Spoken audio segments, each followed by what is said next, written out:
First of all, there are no easy draws, or because all the teams which are participating in the AFCON went through a tough qualification. So our group is, as the others, a difficult group. This is for us, but also for our opponents. So it's a challenge. Yeah, it's not about maybe an easy or difficult draw. It's about taking on a challenge with excitement, with enjoyment, with pleasure, and giving your best and performing best, and do everything to progress to the next round, and then to see how far it can take you. You know?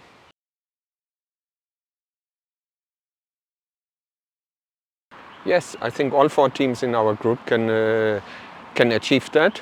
It will come to the performance on the pitch, no doubt. The teams know each other very well. Until the tournament starts, every team will have analyzed the others in detail. So at the end it will come to the performance on the pitch. The good thing is, in Morocco the conditions will be very good and fair and equal for the most teams. Only the head of the team of the groups have 3 games in the same stadium. All the others have 2 matches in the same stadium, only need to travel 1 time. When you see in the qualification for the AFCON or in the qualification for the World Cup, some teams are very much privileged in terms of home advantage with the stable situation in Africa, or with the travel and logistical support they have.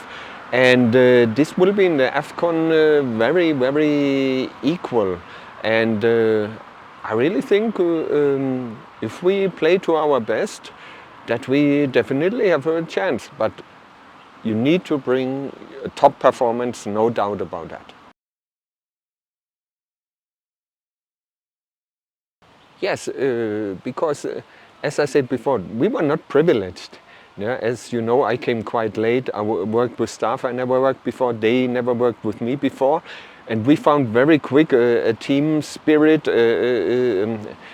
We identified with our objectives. We found very quick a cohesion. We couldn't play at home. We had difficult travel schedules. And we showed a lot of resilience, even in the last game in Cameroon, when we were really in a very difficult, tiring state, and we came back in that game. And maybe with the VAR we could have got a draw. But we showed a lot of resilience in the whole campaign. We didn't panic.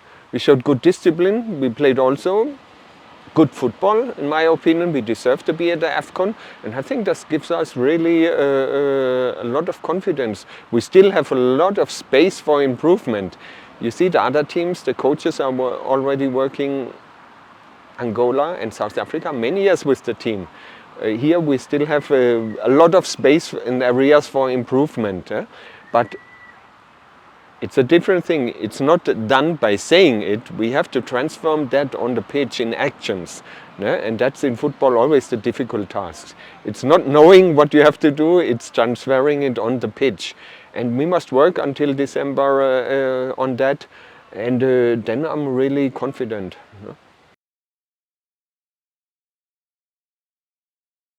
The preparation for the AFCON, you can divide into different stages. The immediate stage before the AFCON will be very important, because we have different groups which maybe could join the camp in different times. So we must make there a really sophisticated plan where, how we're going to do that, because you know the season normally end of November is finished in the local league. So these players cannot sit around 2 weeks and then start a camp.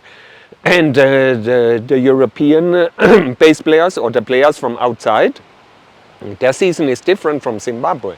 So we don't know when they will be released for the AFCON, maybe 1 week before, maybe 2 weeks before, maybe 7 days, we don't know yet. That we need to know, so we will have the different stages in that immediate preparation. That will be very important, that we organize that very, very good. The other period, very important, will be the June period.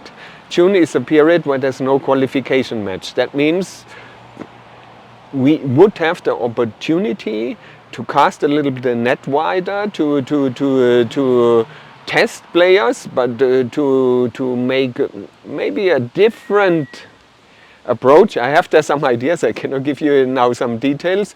Then there's also the COSAFA Cup, but that would be a period which we really need to focus on, on looking at many aspects.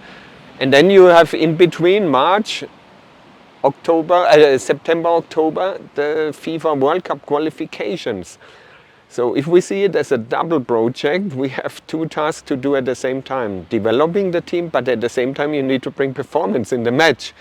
And because we are not out yet, we need to bring performance that we stay in the race. No? That we stay in the race until the October games. We have to catch up. Everybody can read the table, 2 points, -4 goal difference. But the group is not yet decided. There are still 6 games to go, 18 points to give. For us it's important that we have a good restart in March and that we come to September. We want to be, games need to be important. And as long as you're in the race, there will be very important the games. And we want to do everything that we can say at the end of the campaign. We tried everything in our power to turn the page. And let's see how it goes, step by step, not thinking on the second, on the third step before the first step. I repeat that so often in Zimbabwe, but it's a real important aspect which I have to mention very often. Yeah? But we can have confidence, we improved a lot, we still have a lot of space for improvement, we respect our opponents and in their strength, but we also look for the weak points and let's see how we can exploit them.